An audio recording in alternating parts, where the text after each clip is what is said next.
নমস্কার বন্ধুরা, তপোবনে আপনাদেরকে স্বাগত। গত ভিডিওতে আমরা জেনেছি সনাতন ধর্মের পরিচয় এবং এর নামের রহস্য। আজ আলোচনা করব সনাতন ধর্মের মৌলিক তত্ত্ব সম্পর্কে, মানে এই জীবন দর্শন আসলে কোন খুঁটি বা স্তম্ভের উপরে দাঁড়িয়ে আছে। ঠিক যেমন একটি বড় বাড়ির জন্য মজবুত স্তম্ভের প্রয়োজন হয়, তেমনি সনাতন ধর্মেরও কিছু মৌলিক তত্ত্ব বা ভিত্তি রয়েছে, যা এর মূল শক্তি। আজকের ভিডিওতে আমরা সনাতন ধর্মের সেই 5টি মূল তত্ত্ব সম্পর্কে জানব। তাহলে চলুন শুরু করা যাক। সনাতন ধর্মের প্রথম এবং প্রধান স্তম্ভ হল ব্রহ্ম এর ধারণা। এখন প্রশ্ন হল, ব্রহ্ম কি? সহজ ভাষায় ব্রহ্ম হলেন সেই পরম সত্তা যা এই সমগ্র বিশ্ব ব্রহ্মাণ্ডের উৎস, চালক এবং আশ্রয়। তিনি নিরাকার, অনন্ত, অসীম এবং সর্বত্র বিরাজমান। তিনি কোনো ব্যক্তি নন, বরং এক মহাজাগতিক শক্তি বা চেতনা, যা থেকে সব কিছুর সৃষ্টি এবং সব কিছু তাতেই বিলীন হয়ে যায়।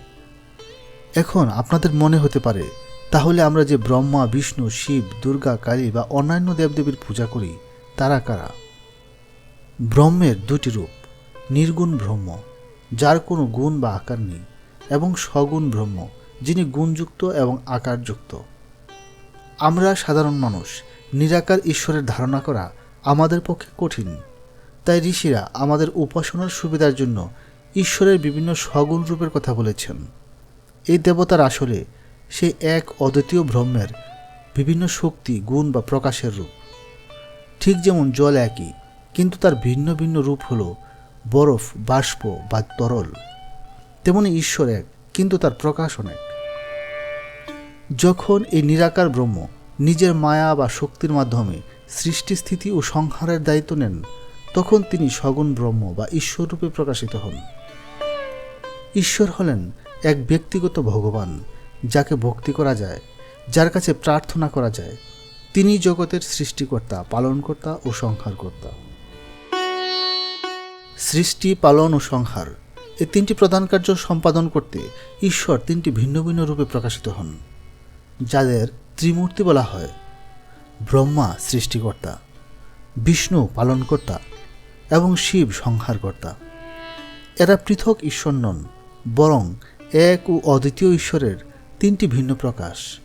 এ ত্রিমূর্তি ছাড়াও বিভিন্ন দেবদেবী, যেমন দুর্গা, কালী, লক্ষ্মী, সরস্বতী, এরা হলেন সে পরমেশ্বরেরই বিভিন্ন শক্তি ও গুণের মূর্ত প্রতীক। ঋগ্বেদের সে মহাবাণীটি এখানে স্মরণীয়: একম সদ্বিপ্রা বহুধা বদন্তি। অর্থাৎ সে পরম সত্তা এক, বিজ্ঞগণ তাকে বহু নামে ও রূপে বর্ণনা করেন। দ্বিতীয় স্তম্ভটি হল আত্মা।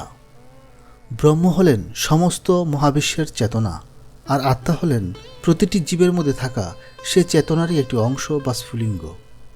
শ্রীমদ্ ভগবদ্গীতায় শ্রীকৃষ্ণ বলেছেন, এ আত্মা অমর, অবিনশ্বর, একে দা দিয়ে কাটা যায় না, আগুনে পোড়া যায় না, জলে ভেজানো যায় না, বা হাওয়াতে শুকানোও যায় না। আমাদের শরীর নশ্বর, কিন্তু এর ভেতরে থাকা আত্মা শাশ্বত ও সনাতন। উপনিষদের একটি মহাবাক্য আছে, অহম ব্রহ্মাস্মি, যার অর্থ আমি ব্রহ্ম। অর্থাৎ আমাদের আত্মা এবং পরমাত্মা বা ব্রহ্ম আসলে অভিন্ন। আমাদের জীবনের মূল উদ্দেশ্যই হল এ সত্যকে উপলব্ধি করা যে আমরা শুধুমাত্র এই দেহ নই, আমরা সে শাশ্বত পরমাত্মারই অংশ।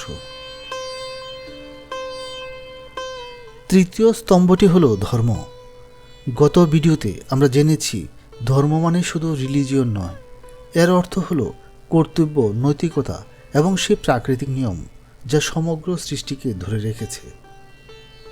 প্রত্যেক মানুষের জীবনে তার নিজস্ব ধর্ম আছে, তাকে বলা হয় স্বধর্ম।